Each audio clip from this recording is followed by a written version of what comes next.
Hi, my name is Blythe, and welcome to a special presentation of Dancing in the District. We're here today with Sarah Beth Oppenheim, who I'm so excited to be here with, and we're talking about your premiere of Wolver Maroon here at Dance Place at the end of the week.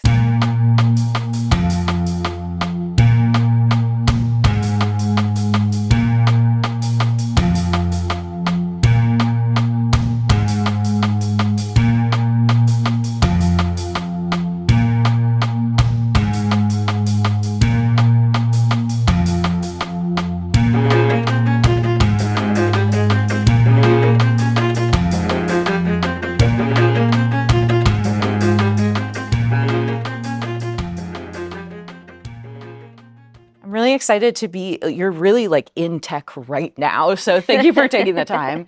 Who needs a lunch break? And I'm just really curious, like to start off with, like, tell me a little bit about the origin of how this piece came to be. Super easy. Okay, well, this goes way back. Christopher K. Morgan is one of my beloved mentors. And back when I was the artist in residence at Dance Place, so 2018 into 2019, he was like, you always have to know your next piece. And I just can't. I was like, no, but I'm already on this piece. How do you know the next piece? And so he really got my wheels turning, thinking about what's next, what's next. At that time, what was next was the last piece we did, Many Extra, Only More. But then when that one rolled around, I thought, what's next? And part of that is from the grant cycle. When you're like looking for residencies or writing grants, you have to know what the next piece is. And so many of those out there want new works. And so right as I was kind of in process with the last piece, I was writing some grants for the next piece, and I was interested in this second iteration of Snake Telegram, which was first made in 2015. And kind of conceived, that was really like grad school era. This answer is so long. No, I'm so sorry. This is a very open-ended. Okay. That was grad school era. I felt in a particular version of my body, in a particular version of my choreography, like back in school for choreography and really working with Sarah Pearson on that. And all these years later, I thought, what's the next version of that? And so this started as a solo show, the kind of like 10 years later version of me. Snake Telegram was mostly me, but I had this small ensemble that came in to make the magic happen. It was usually 3 people at key moments. And when I was writing grants for this one, I just have so many more dancers now. I work in the community in a different way. And the grants that I was writing were actually for larger amounts of money than I've ever received before. And so I thought the cast must be larger. One of the ways the piece was conceived, like at the second and what I imagine is a triptych, so maybe 10 years later. I don't want to say career spanning triptych. I hope I'm dancing after the next 10 years, but yeah, I kind of think like 10 years later, what will it be? But here we are now, and it really feels representative of how I see myself amongst my peers and with my dancers and my friends in my village, and what it takes to move through life at this stage for me, which is very different than 10 years ago. That was one part of it, the kind of like money. Okay, if it's this much money, it must be this many people. The second part is when I actually got into a residency, it was right after I'd had a really bad miscarriage. And so that week of residency, I was a moving parent artist with Galeem. It was a week residency in New York. And the solo material that came out of me in that residency, because it was just a solo residency, was pretty dark. And I had not fully processed, I think, the miscarriage, and was also already pregnant with my next baby. So it was just like a lot to process in that week. It was also the week when the air quality went wild. So my family was with me in New York, and we thought, okay, I'm going to rehearse in the mornings, and then in the afternoons and evenings, we're going to go do family stuff. And they hightailed it out of town. And then it was like me at a parent, artist, family-friendly residency alone. Totally alone. processing this stuff. And so some material came out of that. Then a little bit later that summer, I had a second residency that was also a family-friendly residency. The kids came. They were supposed to be in like art camp all day. I had 3 weeks in the studio, and they all got COVID. No. So then I was at another family-friendly residency that I thought, this is amazing. I can still do my art and be there with my family, and they get a great experience too. And the second residency that summer, I was alone in the studio, still processing this miscarriage and the early part of the pregnancy. And that second residency went right through the same the week that I had lost the baby prior. So I was alone. And so really dark material came out is what I'm saying in those first 2 residencies. And then I came home, I started to write grants. Was working on grants, these larger grants. Healing experience to write some grants. And I was like, how do I move from this very personal experience of like grief and so much blood, just so much, I'd never seen so much blood in my life and so many different colors of blood, which has a lot to do with our costumes. But how do I move from that into the community cast? And the rest of my company and the rest of my community, they're not all parents. So where I was coming from in that space was very different. And so that was the bridge into thinking about caretaking, which is, and the piece expanded from there. I had a friend who just recently had a miscarriage as well. And it was such a thing where I was like, I think this is really normal, actually. Like, I think this happens a lot. And like science is just now catching up to like where we're really aware of pregnancy really early. And so, I don't know, I was thinking a lot about sort of just like our mothers and our mothers' mothers who are just like out here doing their best. Oh, yeah. And then also to like sit with that grief and also to like really get on with it. It seems like you were working really hard during that time. And I wonder if like our society is really like, no, grieving is this discrete thing and that you do it and then it's over. And it sounds like you did not do that, or you certainly didn't have a chance to, because you got these dang kids to raise. Yeah. And I feel for your friend that just went through that experience. You know, I do have 3 kids. I have 3 healthy children. They're amazing. If we had stopped after that miscarriage, my family would have been wonderful. I'm so lucky. And so it feels sometimes funny to talk about this miscarriage after 2 kids and also when we've now had a third. It's an abundance. The thing that like I want to articulate is and that like brings tears to my eyes, even though I feel very healed and I don't like replay that over and over, is that it is a physical experience. Like aside from the emotions, my body, you know, the body keeps the score. So and I had a quite dramatic miscarriage. I overdosed on the medication that they gave me to pass the baby. Yeah, I don't need to go into the details, but I did think I was going to die, honestly. And and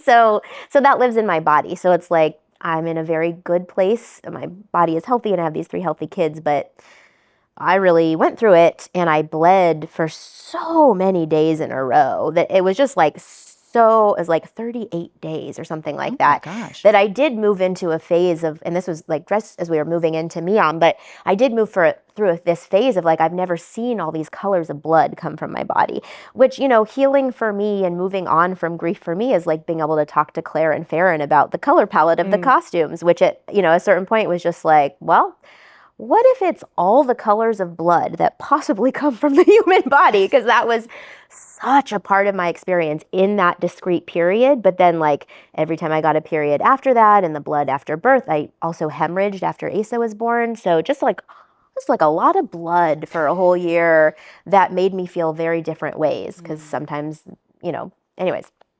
So yes, and I do think back to our mothers and their mothers that didn't talk about miscarriages, and or anything.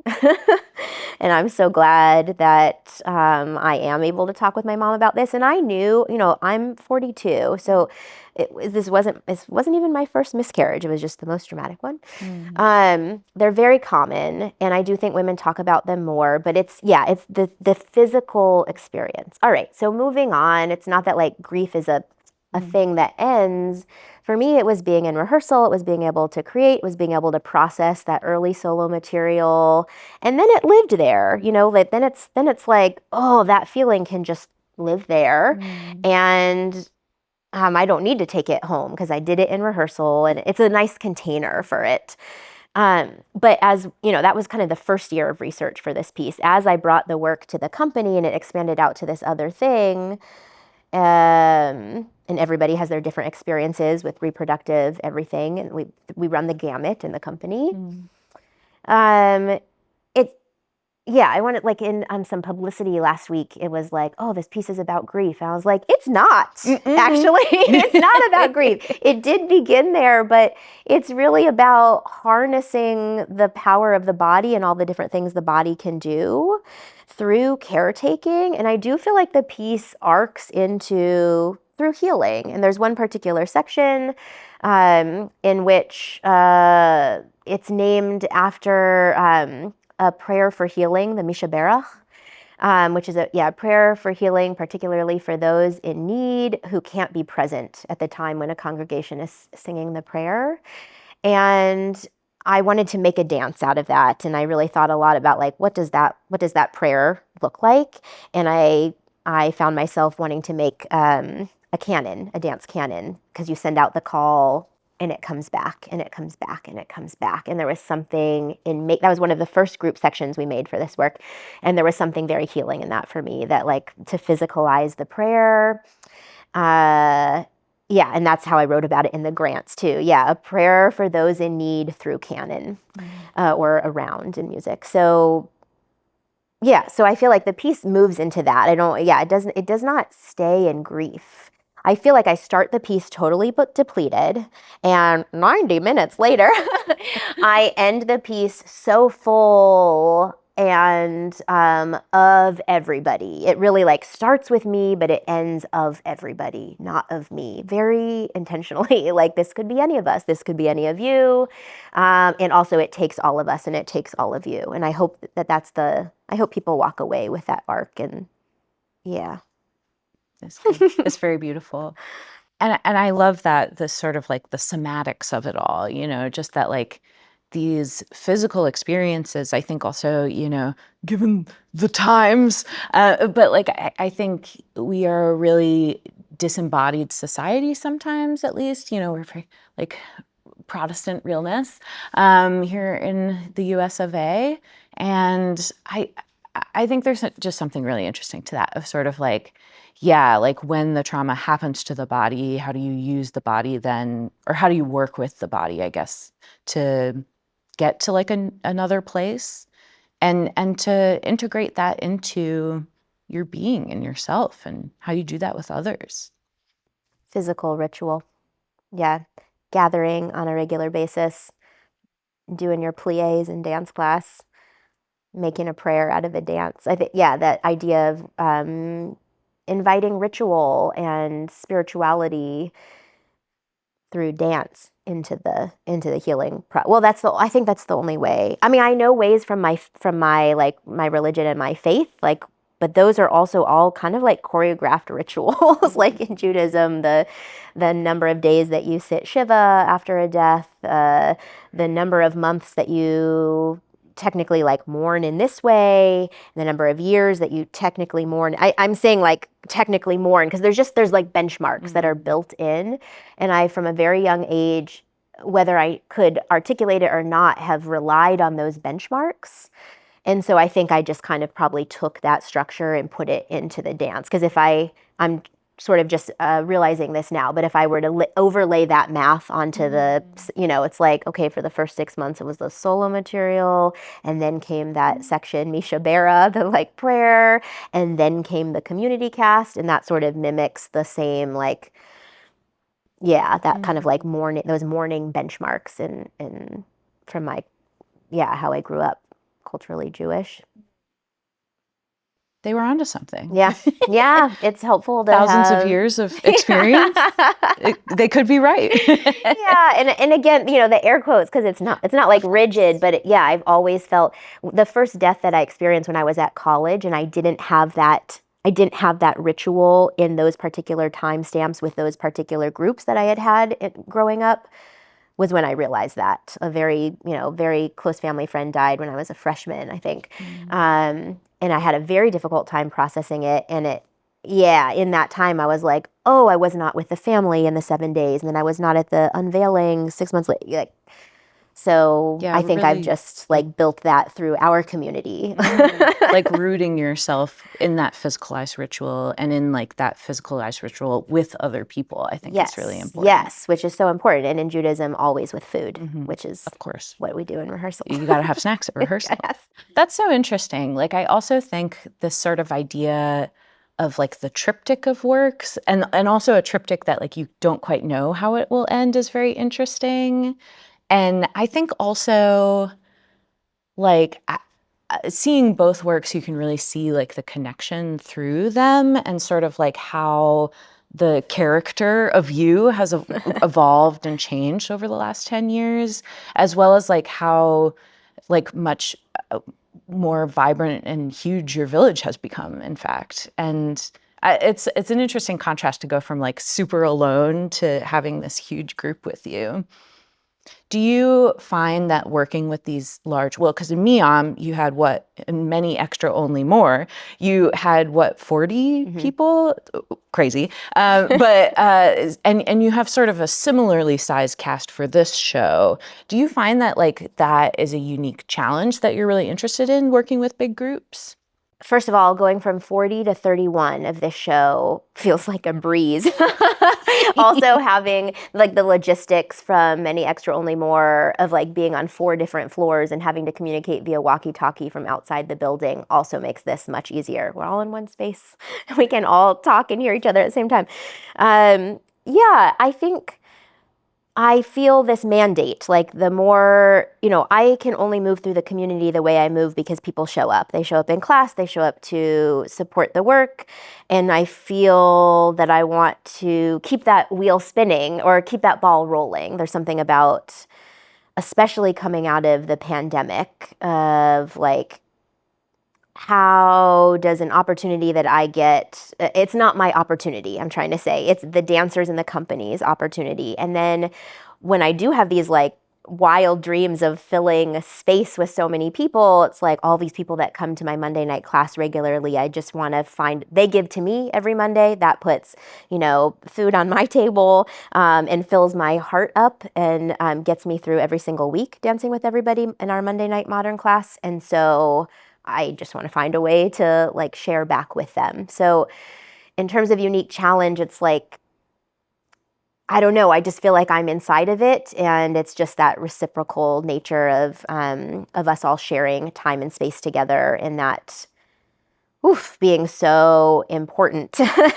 I know we're not in COVID anymore, but those years where we were apart, separated by a screen, and then slowly coming back to each other, it still feels like we're still filling up that cup in a way. And I just feel like if I have an opportunity that it must be shared with the community. And I particularly feel responsible for all these people, you included, that have been in the company for so long, that if I get an opportunity, it must be for the company, not just for me.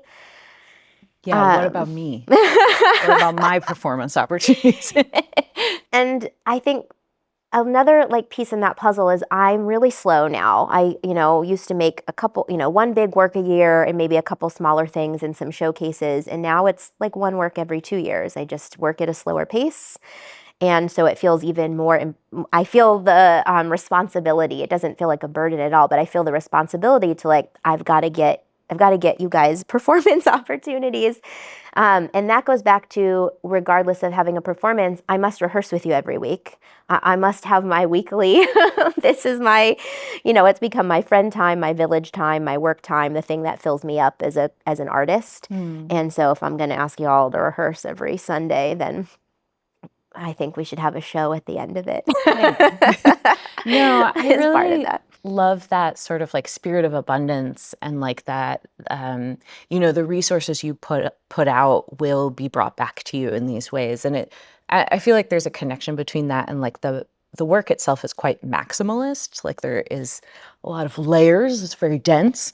And I feel that there's a relation there somehow that like both you have this sense of abundance that like we can make this show work both in the amount of resources we have, but also with like the amount of grace and interest we can get from the audience and like creating that multi-layered experience for them. There's these characters that came up in Snake Telegram that felt very fantasy, like I was a singer, I was a mute postal worker, I was a Jupiter Jones. I don't know how to explain her. She came to me one day, but that's gonna sound weird, but like literally I was just one day in the studio and that whole like monologue script just like kind of spilled out. Whereas the character work in this one, first of all, I feel I'm very much me in 2 of my 3 sections. And in the 3rd section where there is a character, it's definitely coming from my experience as a parent. It still is heightened in a way. It actually comes from a Robert Munch book. In kindergarten, we share everything. And it's the voice that I use for the kindergarten teacher who's like, we share everything. And she's just like so happy the whole time. And all of the Michael Marchenko illustrations are like little stars around her and she's so happy. But then like bad stuff starts to happen. And I'm just narrating, but like in my head, I still hear her with that voice. And that's where like that character's voice comes from. But it's not a sensational character. I'm actually saying things that kids can't see this part of it, but that I do feel in moments as a parent. And I think like the maximalism, the layers, the sensationalism is like how many more layers there are to me as a person than, in Snake Telegram, it was just me. My husband was also in the picture, but a very different experience from having 3 kids. And it's like the minute rehearsal is over, I get in the car and I drive home and on the old rotary phone in the car. Isn't that crazy? The kids are still. I can't. But like I'm on the, immediately on the phone. Okay, I'm on my way home. What happened in the last 6 hours? Who had a poop? Who had a pee? How is everybody? Is this fever gone? Is like who ate? Like. So the switches are like this. There's no, and this is not a complaint, but it's just like I leave this thing and I become the other layers of parent, or oftentimes Asa's with us in rehearsal, so there are more layers to me and more ways that I have to like bifurcate my day, my rehearsal time, my thinking. Now I go to bed with homework when I have to work something out choreographically because I know I'll be up 1 to 3 times nursing. And it's like, I don't have time. I have to go to bed, but I will figure out where that pipe goes when I nurse Asa at 1 o'clock. And at 3 o'clock, I'll figure out this next problem I have. And it's like, that's a weird layered existence. So I think like the like maximalism comes from like, that's what my life is like, not to scare anybody. But it's just working in a very different way. And also got to find solutions fast. So yeah. Well, and all your kids are under 5, is that true? Belle will be 6 next week. My God. Yeah. Well, young. So Yeah. Also like this is the gauntlet, right? Like Yes. You have 3 kids who like really need you in like very different ways. And so like, yeah, I feel like this is like such a interesting piece to be making during that frame of your life. A real like maiden mother crone moment, which I'm into. Yeah, I think that's interesting. I think another thing, I love that you're like workshopping the choreo with the kids, It's like sort of like, okay, Asa, what do you think about this? He has lots of input, I'm sure. He does. But I'm curious, I feel like you always do a really good job in your works of like, it feels like almost like we're all in on the joke. Like we all, even though it's the first time people have seen it, like they are in on the inside joke and we're all in on it together. And I think that's like a very special emotional tenor that you're able to bring out. I'm curious, like, how do you do that? One example is that like my punchlines don't work unless the audience is involved. Mm-hmm. So like a knock joke has to, like, they have to buy in, they have to participate. Yeah, and I hope that I've like built a balance of trust or piqued enough interest or done enough of an adrenaline kick that like people will feel compelled and excited about that literal audience participation. Yeah, I just think like just like the piece doesn't work without all of the dancers in it, the piece doesn't work without the audience.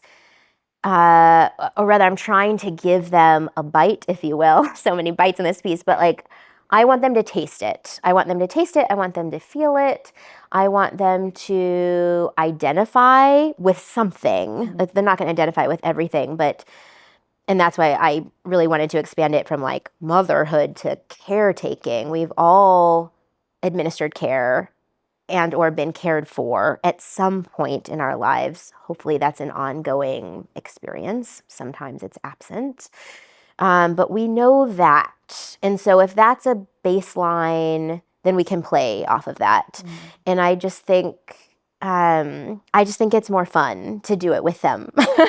So I think it's just like, that's the fuel of my work. I think like, oh yeah, I want to laugh with them. If I'm gonna cry, I don't want to be the only one. If I'm gonna like uncover a secret, it can't just be for me.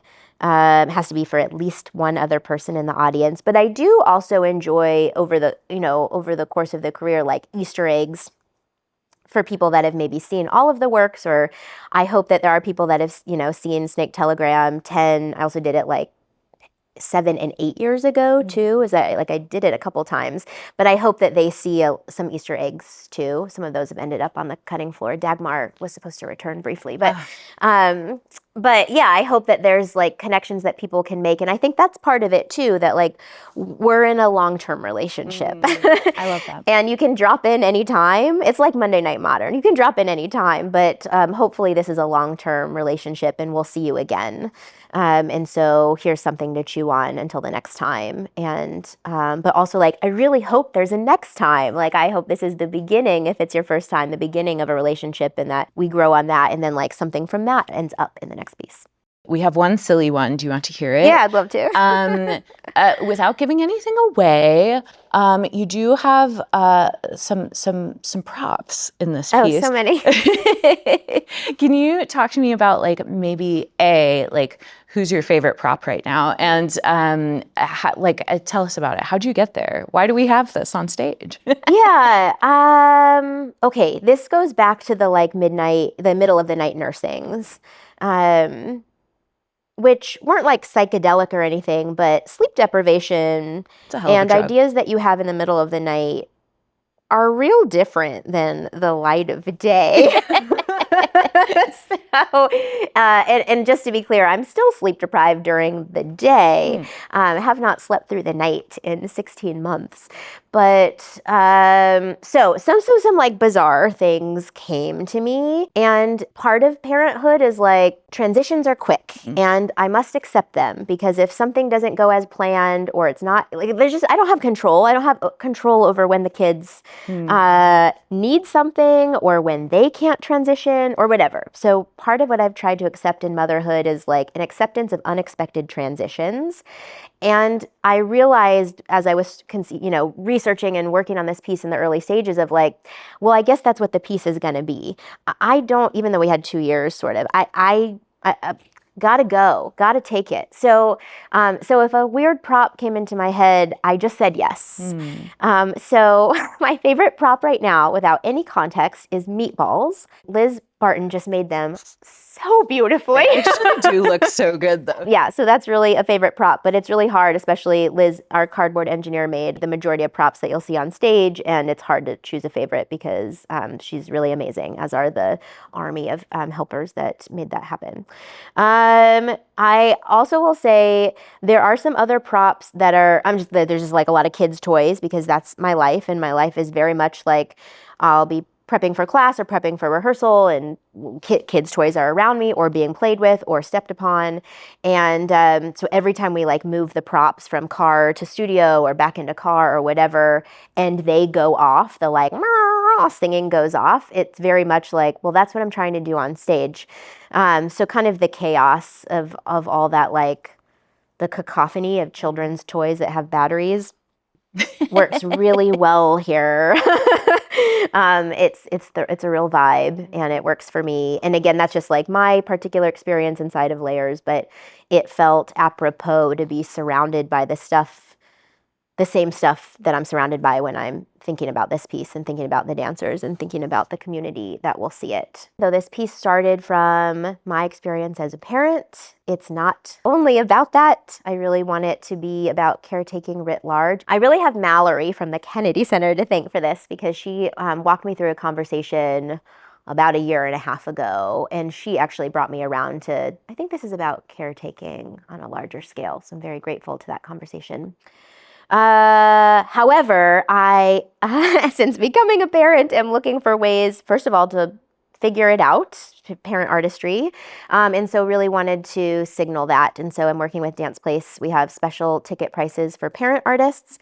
We have special family pack prices, because I wanted a family pack to like not be more than $45, no matter how many kids you're going to bring. I have more kids than most people I know, but it's so expensive, and I wanted that to be accessible.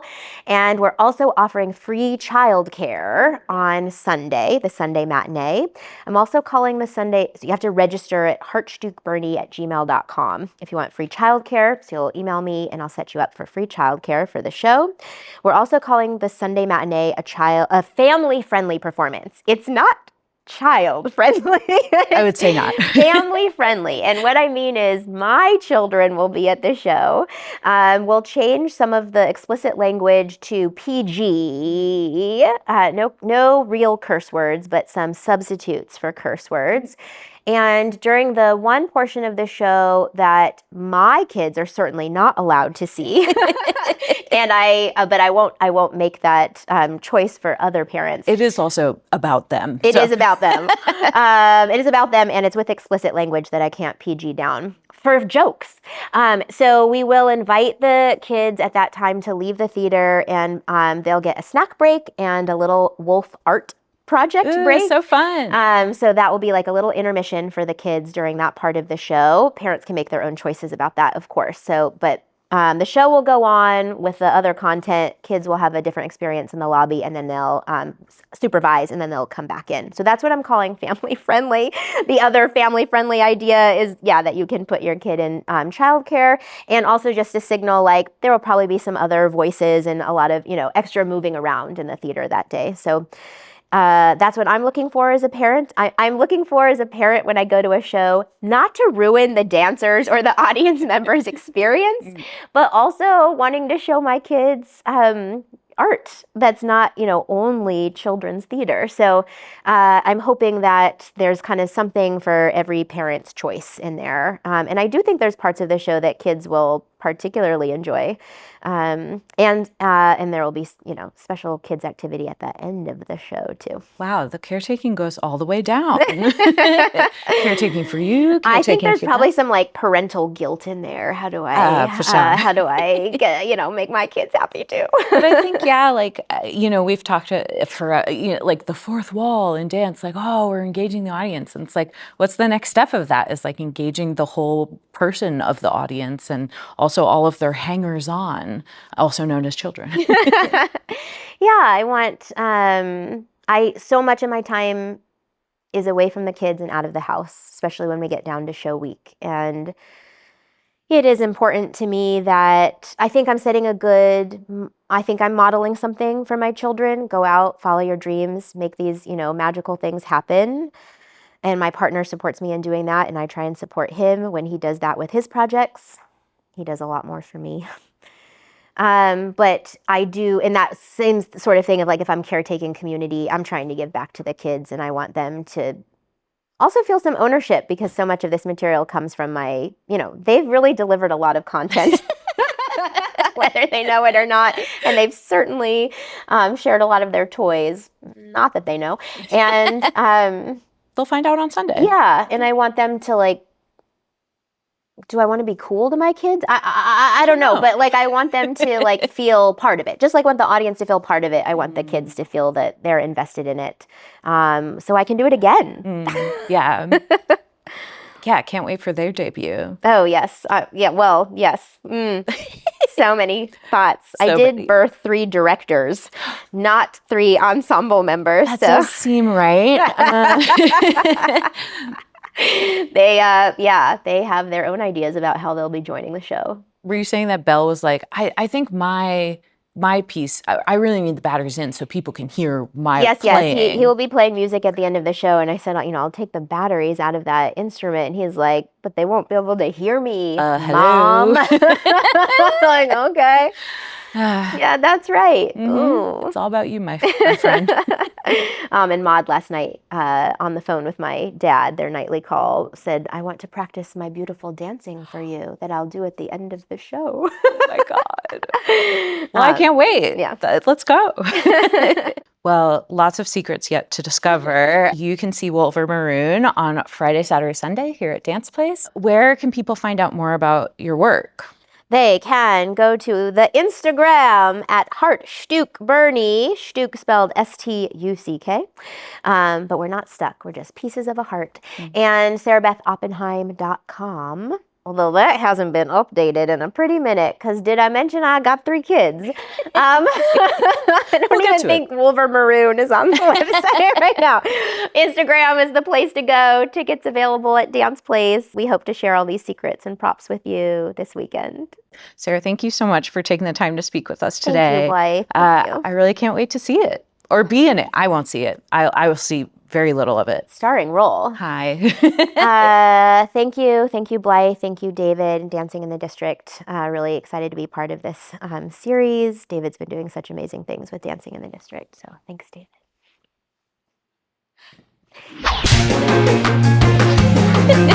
Freeze frame.